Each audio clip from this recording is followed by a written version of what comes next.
Oi, Marina. Oi, Mário. Tá boa? Eu estava aqui lembrando de quando eu era pequena, que eu vim aqui com a minha turma do colégio e estava sendo feito nessa época a restauração dessas obras. Um processo assim tão delicado, mas tão grandioso também.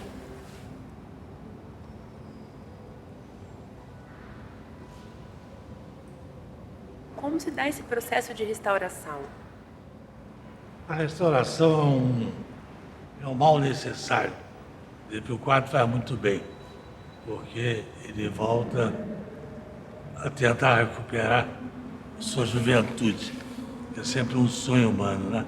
Mas quadro, como todo mundo, sofre a ação do tempo e, e do processo de restauração começa sempre pela retirada do verniz que cobre o quadro e que protege da umidade e das coisas todas que podem ameaçar e que estão no ar. A atmosfera é cheia de agentes poluidores. A função do verniz é protetora, mas ele amarelece, envelhece mal. Então retira-se esse verniz mediante uma solução que permita que ele seja retirado sem danos para a pintura e depois, com cuidado, se houver necessidade de algum retoque pictórico, deve ser feito evitado ao máximo. Pode ser feito nesse momento ou mais tarde. Antes da planificação, deve ser feita uma reentelagem, porque a tela estragou-se em pontos, ou então ela tem de ser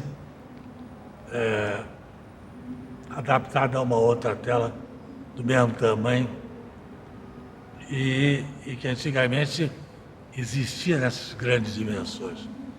Hoje já não existem mais. Mandadas fazer e depois são muito cuidadosamente coladas, quer dizer, costuradas uma a outra por costureiras de fio invisível que procuram transformar uma colcha de retalhos numa peça única, simplificando.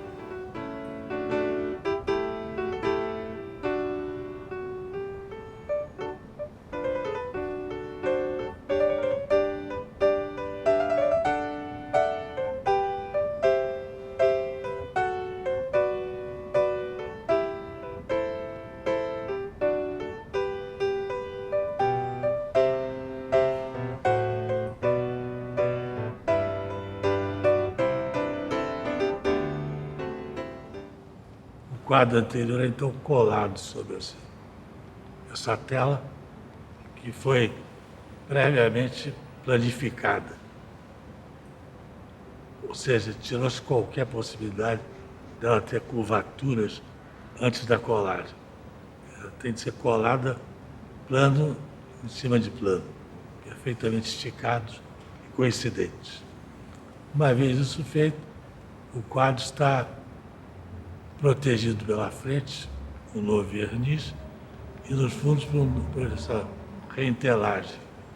Então isso tem de ser preso a um chassi de madeiras de altíssima qualidade, que possam durar o máximo possível, que sustentam essa tela e na frente por uma moldura que já foi previamente escolhida, mandada a fazer, mas que segue o estilo da época, procura ser fiel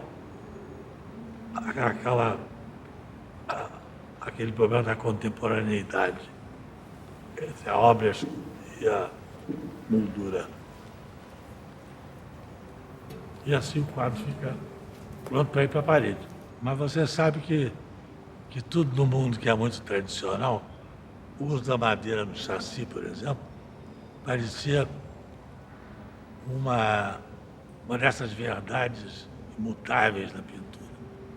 Mas quando chega a uma dimensão desse quadro, que é muito alto, muito largo, já não há mais madeiras alcançáveis com essa necessária segurança, que transmita essa segurança e permita que o quadro fique sob tensão quando ele é esticado.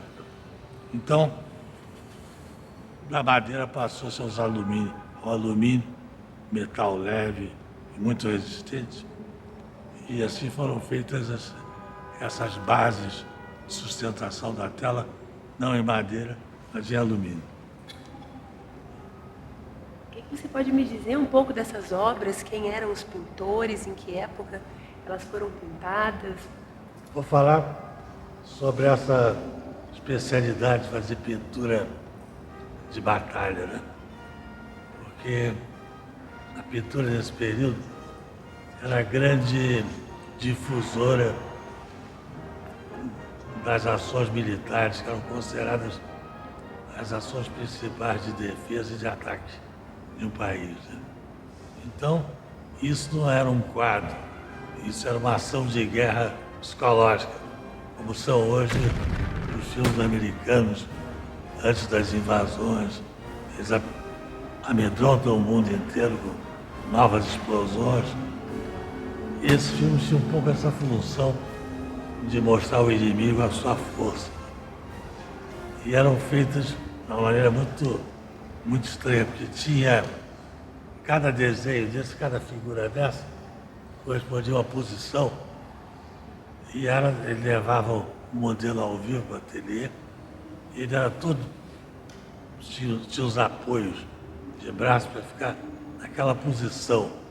Então você fazia uma espécie de um robô apoiado, porque a pose podia durar 3, 4 horas, ele ficava lá desenhando e ficava aquele cara todo pendurado na sua posição.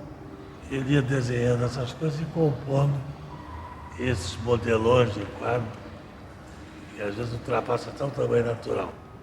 Nunca existiu esse momento, senão pelas informações que tinha da batalha, que foi o momento em que o Brasil uniu a força índia, a força negra e a força portuguesa para dominar os holandeses, expulsá-los, né? Então é um momento de unidade nacional dentro da guerra. Os museus, eles são a memória da pintura do mundo, né? Para você saber como é a pintura da sua época, você tem de conhecer o que veio antes. Os museus servem como uma memória geral da humanidade, serve para guardar as diferentes formas que a pintura assumiu para exprimir aquele momento.